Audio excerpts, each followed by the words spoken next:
In this video, I'm going to show you how to make a simple wallpaper design that you can use as your PC background or however you want to use it. To get started, let's go to menu and let's create a new desktop wallpaper design. You can search for it in the search bar if you can't see it, and let's click on it.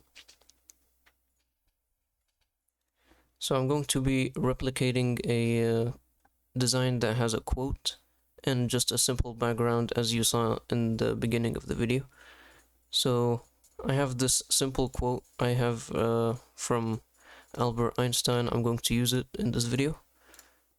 I'm going to be inputting the background image first. So you can search for any background image.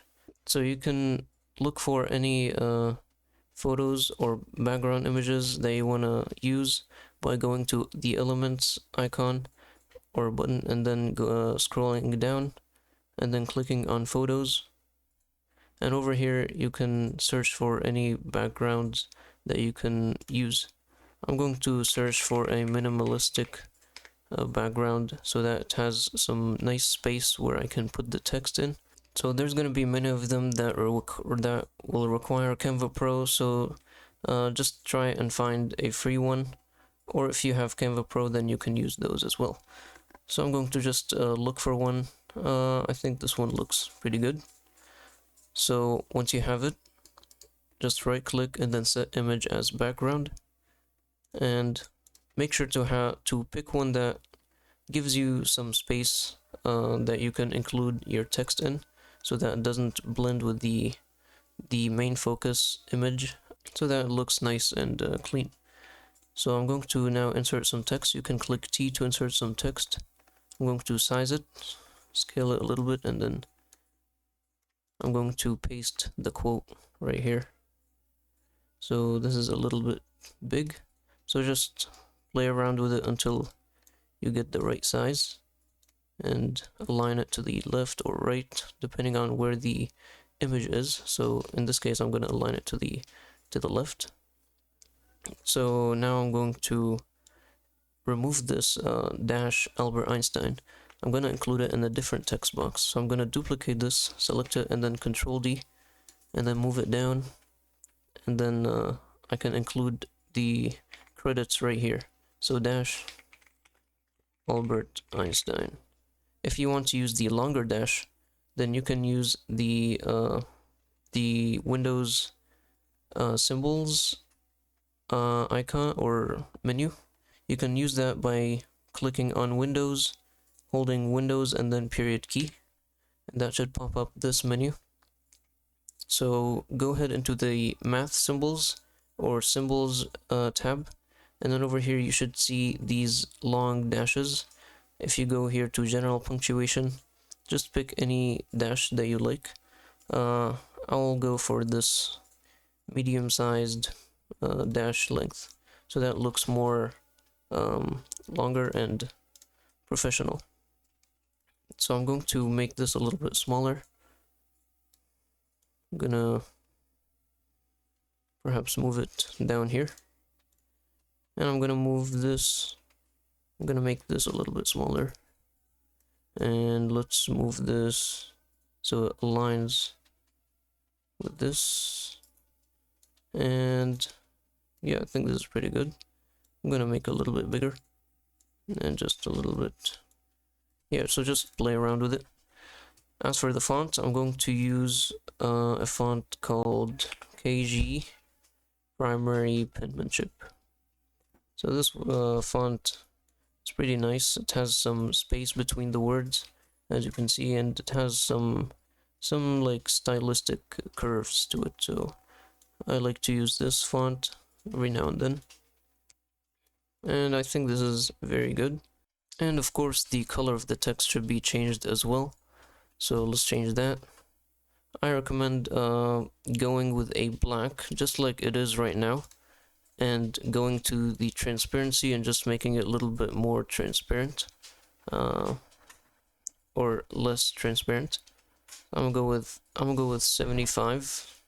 I think that looks very good. It blends in with the background, color and makes it feel like it's part of the colors in the background. So now